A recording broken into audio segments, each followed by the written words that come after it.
Teks-teks perjanjian lama sangat jelas menekankan keesaan Allah, tetapi juga mengindikasikan konsep Trinitarian Kristen. Profesor Henry C. Tyson menjelaskan, sekalipun hal yang terutama ditekankan dalam perjanjian lama adalah keesaan Allah, namun tidak kurang isyarat mengenai adanya berbagai pribadi dalam kealahan. Demikian juga tidak kurang isyarat bahwa pribadi-pribadi ini merupakan suatu ketritunggalan. Profesor Charles C. Ryrie menjelaskan hal yang sama demikian. Tak dapat diragukan lagi, perjanjian lama menekankan keesaan Allah. Bagaimanapun juga, ada kesan-kesan yang jelas bahwa terdapat pribadi-pribadi di dalam kealahan. Karena itu, orang bisa berkata bahwa perjanjian lama berisi isyarat-isyarat yang mengizinkan bagi wahyu selanjutnya tentang ketrinitasan Allah. Pada saat perjanjian lama ditulis, orang-orang perjanjian lama belum melihat manifestasi yang sempurna dari ketiga pribadi sebagaimana kita melihatnya saat ini. Tetapi tidak dapat disangkal bahwa Allah yang dinyatakan di dalam sejarah perjanjian lama secara bertahap, secara progresif adalah Allah Trinitas yang sama dan bukan Allah yang lain. Dengan mengenal Allah perjanjian lama sebagai Allah Trinitas, sebagaimana kita sekarang mengenalnya, semua catatan perjanjian lama menjadi masuk akal. Sesuatu yang mustahil terjadi jika Allah perjanjian lama bukan Allah Trinitas. Nah, terkait dengan hal tersebutlah, maka saya pada kesempatan ini akan menunjukkan dasar-dasar Alkitabiah monoteisme Trinitarianisme Kristen dalam perjanjian lama. Sekarang kita akan melihat 3 bagian penting yang membicarakan tentang Trinitas di dalam perjanjian lama.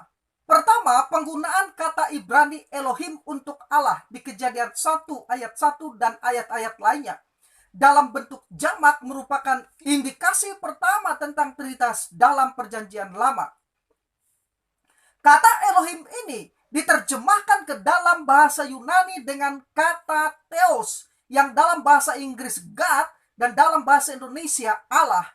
Secara etimologis, kata Elohim ini berasal dari kata benda yang berbentuk tunggal, yaitu El yang artinya Allah.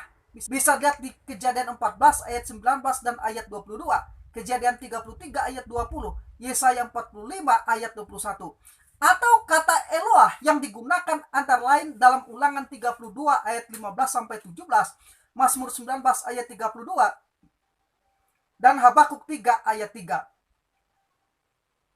Tetapi perhatikan, dalam perjanjian lama, kata Eloah hanya digunakan sebanyak 250 kali. Sedangkan kata Elohim sekitar 2500 kali. Nah, penggunaan kata bentuk jamak yang jauh lebih banyak ini menunjukkan adanya kejamakan dalam diri Allah. Jika memang Allah itu esa secara mutlak, mengapa tidak digunakan kata Eloah secara konsisten? Dan mengapa justru menggunakan Elohim? Jauh lebih banyak dari kata Eloah. Nah, dengan demikian penggunaan kata Elohim untuk menyebut nama Allah mengindikasikan adanya Trinitas. Jadi Alkitab menggunakan kata Eloah untuk menyatakan keesaan Allah dalam esensinya, dan Elohim untuk menyatakan kejamakan Allah dalam pribadinya. Hal ini menjadi sebuah keunikan dan keunggulan supranatural dalam diri Allah yang dipercayai dan disembah dalam kekristenan. Namun kata Elohim jamak ini tidak boleh diterjemahkan dengan Allah-Allah atau ada banyak Allah. Tidak boleh. Karena hal itu bertentangan dengan iman Kristen yang didasarkan pada ayat-ayat yang menyatakan secara tegas bahwa Tuhan Allah itu esa. Perlu diketahui bahwa kata Elohim dibentuk dari kata Ibrani El dan Eloah.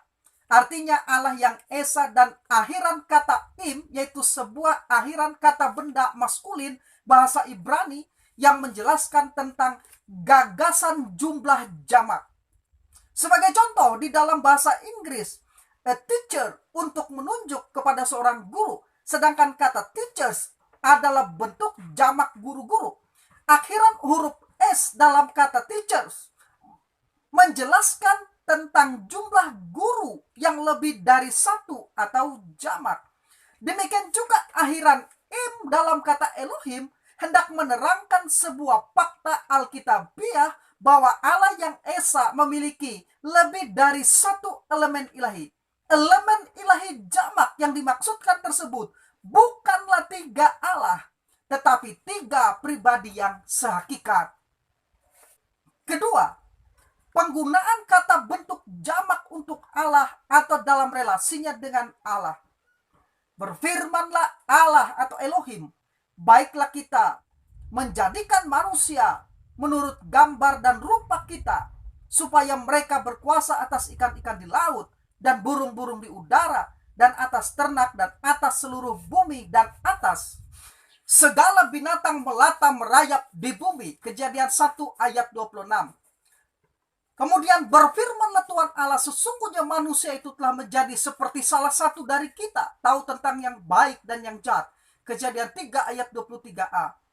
Baiklah kita turun dan mengacaukan di sana bahasa mereka, sehingga mereka tidak mengerti lagi bahasa masing-masing. Kejadian 11 ayat 7. Nah, sebagian penafsir Alkitab mengatakan bahwa pada waktu Allah menggunakan kata kita, khususnya dalam Kejadian 1 ayat 26, maka saat itu ia sedang berbicara kepada para malaikat, bukan menunjukkan kejamakan dalam diri Allah. Tetapi ini mustahil.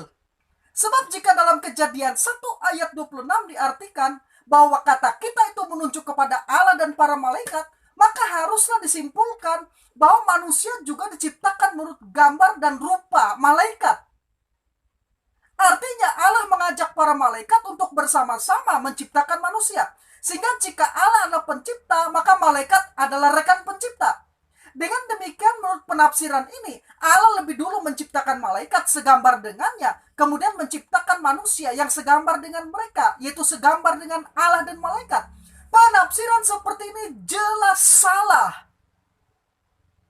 Karena itu pandangan yang memaksakan agar kata kita di dalam Kejadian 1 ayat 26 sebagai menunjuk kepada Allah dan malaikat-malaikat harus kita tolak. Karena ini merupakan penafsiran yang salah. Nah, prase Ibrani naaseh yang diterjemahkan dengan baiklah kita dalam Kejadian 1 ayat 26 berdasarkan gramatika bahasa Ibrani adalah bentuk kalimat kohortatif jamak. Bentuk jamak kata kerja naaseh tersebut disebabkan oleh kata ganti yang digunakan dalam ayat itu juga berbentuk jamak, yaitu kita, sebagai pelaksana penciptaan manusia. Menurut kaidah gramatika bahasa Ibrani bahwa apabila subjek kalimat berbentuk jamak, maka kata kerja yang terkait juga harus berbentuk jamak. Sebaliknya apabila subjek kalimat berbentuk tunggal, maka kata kerjanya pun harus dalam bentuk tunggal. Nah, adapun kalimat kohortatif dalam konteks ayat ini adalah bentuk kalimat ajakan untuk orang pertama jamak, yaitu kita atau kami. Bentuk kalimat kohortatif dalam konteks ayat tersebut secara khusus hanya menunjuk pada ajakan pribadi tertentu, yaitu Bapa terhadap pribadi-pribadi lain yang setara dengan dia, yaitu Anak dan Roh Kudus, bukan kepada pribadi-pribadi lain yang tidak setara, yaitu malaikat-malaikat. Karena sangat tidak mungkin sang Bapa mengajak pribadi-pribadi yang merupakan hasil ciptaannya sendiri seperti malaikat untuk bersama-sama melaksanakan penciptaan manusia yang segambar dengannya. Menarik untuk memperhatikan bahwa dalam konteks penciptaan langit dan bumi dalam Kejadian 1 ayat 1, bahwa menurut gramatika Ibrani, kata kerja yang digunakan adalah kata Ibrani bentuk tunggal bara, yang artinya mencipta. Sedangkan subjek kalimat atau pelaku penciptaan adalah kata benda berbentuk jamak, yaitu Elohim. Fakta ini secara teologis menjelaskan dan menegaskan bahwa sang pencipta adalah Yahweh Elohim, yaitu Tuhan Allah yang Esa.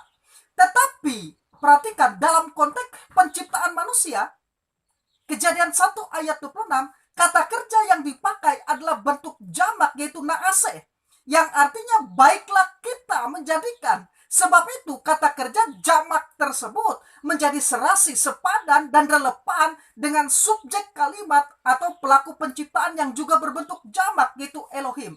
Nah, kebenaran ini secara teologis hendak menegaskan bahwa Sang Pencipta adalah Yahweh Elohim, yaitu Tuhan Allah yang Esa, yang memiliki pribadi jamak, yaitu Bapa, Anak, dan Roh Kudus.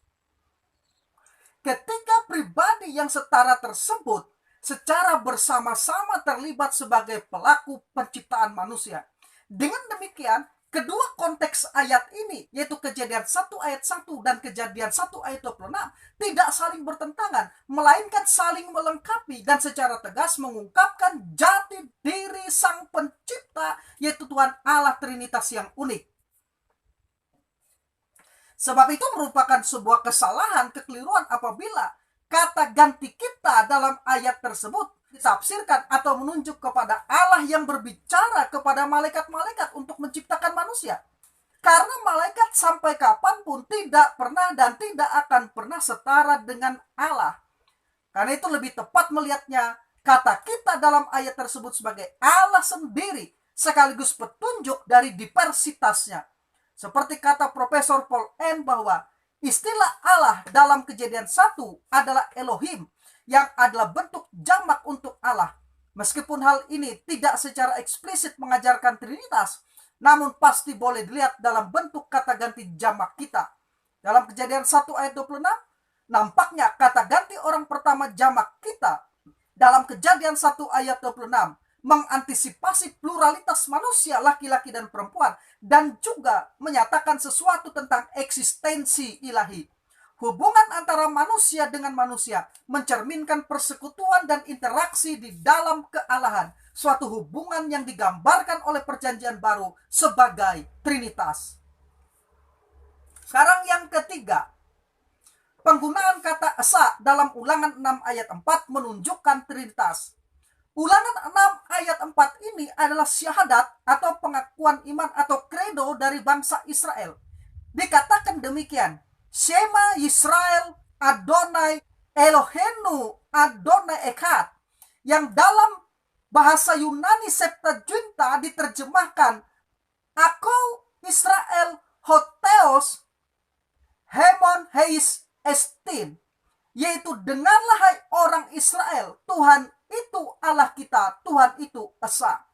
Kata Esa yang digunakan di sini dalam bahasa Ibraninya adalah Echad, dan padanan kata itu dalam bahasa Yunaninya adalah Heis, di mana kata Echad dalam Ulangan 6 ayat 4 ini menurut konteksnya, sekali lagi menurut konteksnya, digunakan untuk menunjuk kesatuan yang terdiri dari dua atau lebih elemen, atau menunjuk kepada satu kesatuan yang mengandung makna kejamakan dan bukan satu yang mutlak.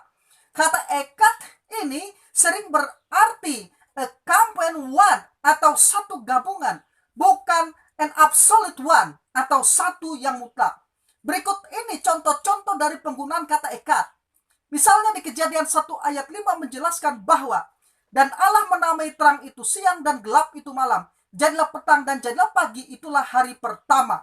Di dalam ayat tersebut, gabungan dari petang dan pagi membentuk satu hari yang disebut dengan Yom Echad. Jadi kata satu di situ menggunakan kata Echad.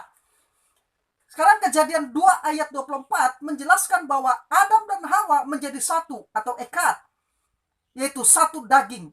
Sebab itu seorang laki-laki akan meninggalkan ayahnya dan ibunya dan bersatu dengan istrinya sehingga keduanya menjadi satu daging. Di dalam ayat tersebut jelas kesatuan antara Adam dan Hawa sebagai suami istri disebut Echad. Dalam Kejadian 34 ayat 16 dikatakan, barulah kami akan memberikan gadis-gadis kami kepada kamu dan mengambil gadis-gadis kamu. Maka kami akan tinggal padamu dan kita akan menjadi satu bangsa. Kata satu bangsa dalam ayat itu adalah Echad, yang dalam konteksnya menjelaskan penduduk Sikem menjadi satu dengan bangsa Israel. Kemudian di Bilangan 13 ayat 23 menjelaskan bahwa ketika mereka sampai ke lembah Eskol, dipotong merekalah di sana suatu cabang dengan setandan buah anggurnya. Lalu berdualah mereka menggandarnya. juga mereka membawa beberapa buah delima dan buah ara. Nah, di dalam ayat tersebut prase setan dan buah anggur atau satu ekat, satu tandan, satu ekat buah anggur berarti satu tandan buah anggur yang pasti terdiri dari banyak buah anggur. Nah, kata ekat ini digunakan dalam perjanjian lama sebanyak 100 kali dan pada umumnya berarti kesatuan jamak atau kesatuan yang lebih dari satu. Profesor Jack Deere, seorang pakar Ibrani dan Biblika perjanjian lama, menjelaskan bahwa penggunaan kata ekat dalam Ulangan 6 ayat 4 sesungguhnya menyatakan gagasan unitas, yaitu kesatuan yang terdiri dari elemen yang bersifat jamak. Dengan demikian, secara teologi, kata tersebut hendak menyatakan konsep ketrinitasan Allah, yaitu kesatuan atau keesaan dari 3 pribadi Allah. Hal yang sama ditegaskan oleh Profesor Charles Cirairi bahwa istilah ekat dalam ayat tersebut menyatakan gagasan kesatuan dari pribadi Allah yang jamak. Dalam Septuaginta, kata ekat dalam Ulangan 6 ayat 4 tersebut diterjemahkan dengan kata Yunani heis, artinya satu atau esa. Karena itu dalam perjanjian baru, kata heis digunakan untuk menyatakan keesaan Allah Trinitas, bahwa Tuhan itu esa, sebagaimana dinyatakan dalam ayat-ayat seperti Markus 12 ayat 29 dan ayat 32, 1 Timotius 2 ayat 5 dan Yohanes 17 ayat 22. Khususnya kata esa dalam Markus 12 ayat 29 dan ayat 32 merupakan kutipan dari kata esa yang terdapat dalam Ulangan 6 ayat 4. Kesejajaran ayat tersebut, Markus 12 ayat 29 dan ayat 32 dan Ulangan pasal 6 ayat 4, hendak menyatakan bahwa kata Ibrani ekat adalah sepadan dengan kata Yunani heis, di mana keduanya hendak menyatakan keesaan atau kesatuan dari 3 pribadi Allah Trinitas yang masing-masing berbeda. Kebenaran ini dibuktikan oleh pernyataan Yesus sendiri dalam Yohanes 10 ayat 30 ketika ia mengatakan, Ego kai pater esmen hen, atau aku dan Bapa adalah satu. Istilah satu dalam ayat tersebut merupakan terjemahan dari kata Yunani hen. Istilah hen ini adalah kata sifat nominatif dari netral tunggal yang berasal dari kata sifat maskulin heis, di mana kedua kata tersebut sama-sama menyatakan gagasan tentang keesaan dari elemen yang jamak. Sedangkan istilah esmen dalam ayat tersebut merupakan kata kerja orang pertama jamak yang artinya kami adalah. Istilah kami tersebut sesuai konteksnya menunjuk kepada Yesus dan Bapa. Kebenaran ini menyatakan bahwa Yesus dan Bapa bukanlah satu pribadi, melainkan 2 pribadi yang berbeda. Ini jelas sekali. Jelas bertentangan dengan pendapat yang menyatakan bahwa Bapa dan Yesus itu adalah satu pribadi. Jelas bertentangan sekali. Ya, karena di sini jelas ya bahwa Bapa dan Yesus adalah pribadi yang berbeda. Namun kedua pribadi tersebut adalah setara dan senantiasa menyatu secara ilahi sebagaimana yang ditegaskan dalam penggunaan kata Yunani heis di atas, yang mana merupakan padanan untuk kata Ibrani ekat, yaitu menunjuk kepada keesaan Allah. Perlu diketahui dalam bahasa Ibrani ada sebuah kata lain yang dipakai untuk angka 1 secara matematis. Kata itu adalah yakat, yang berarti an absolute one, atau satu yang mutlak, atau satu-satunya. Kata yakat ini di dalam perjanjian lama digunakan sebanyak 12 kali, antara lain Kejadian 22 ayat 2 dan 16, Hakim-Hakim 11 ayat 34, Mazmur 22 ayat yang ke-20, Yeremia 6 ayat 26, Zakaria 11 ayat 34. Nah, sebagai contoh penggunaan kata yakat ini dapat dilihat dalam Kejadian 22 ayat 2 dan 16 sebagai berikut. Firman-Nya, ambillah anakmu yang tunggal. Itu, kata yang tunggal situ adalah yakat. Yang engkau kasihi, yakni Ishak. Pergilah ke tanah Moria dan persembahkanlah dia di sana sebagai korban bakaran pada salah satu gunung yang akan kukatakan kepadamu. Katanya, aku bersumpah demi diriku sendiri, demikianlah firman Tuhan, karena engkau telah berbuat demikian dan engkau tidak segan-segan untuk menyerahkan anakmu yang tunggal kepadaku. Kata yang tunggal di situ adalah yakat, yang berarti satu-satunya, tidak ada yang lain. Jadi jika Musa ingin menekankan tentang kesatuan yang mutlak dari Allah dan bukannya a community atau kesatuan gabungan, maka pastilah ia akan menggunakan kata yakat dan bukan ekat untuk kata esa dalam Ulangan 6 ayat 4 tersebut. Tapi kenyataannya Musa menggunakan kata ekat dalam ayat tersebut. Hal ini pasti menunjukkan bahwa Allah itu tidak satu secara mutlak, secara numerik, tetapi ada diversitas dalam diri Allah. Sebagai tambahan menarik untuk memperhatikan bahwa padanan kata Yunani dan kata bahasa Indonesia memuat pikiran yang sama untuk kedua kata Ibrani ekat dan yakat tersebut. Kata Yunani heis seperti yang saya jelaskan adalah padanan untuk kata Ibrani ekat. Dan kata Yunani monos adalah padanan untuk kata Ibrani yakat. Sedangkan padanannya dalam bahasa Indonesia adalah esa untuk kata Ibrani ekat dan eka untuk kata Ibrani yakat. Jadi kata Ibrani ekat dan kata Yunani heis, inilah yang dalam bahasa Indonesia diterjemahkan dengan kata esa. Dan padanan kata ini sudah tepat terjemahannya. Kata esa ini berasal dari kata Sanskerta etat yang lebih mengacu pada pengertian keberadaan bukan pada jumlah. Sebab jika yang dimaksud adalah jumlah, maka kata Sanskerta yang seharusnya digunakan adalah eka yang berarti satu mutlak dan bukannya kata esa. Dengan demikian, berdasarkan penjelasan tersebut di atas, Allah yang esa adalah tiga pribadi atau trinitas, sebagaimana yang diakui dalam formulasi ortodoksi bahwa Allah itu esa dan menyatakan dirinya dalam tiga pribadi yang berbeda, Bapa, Anak, dan Roh Kudus. Setiap pribadi memiliki esensi atau hakikat yang sama dan setiap pribadi memiliki kepenuhan Allah. Karena itulah pengakuan iman Athanasius menyatakan, so the Father is God, the Son is God, and the Holy Spirit is God, and yet they are not three gods, but one God. Yaitu, demikianlah Bapa adalah Allah, Anak adalah Allah, dan Roh Kudus adalah Allah. Dan meskipun demikian, mereka bukanlah tiga Allah, melainkan satu Allah yang esa. Demikian yang bisa saya bagikan. Saya Sam, teolog Protestan karismatik.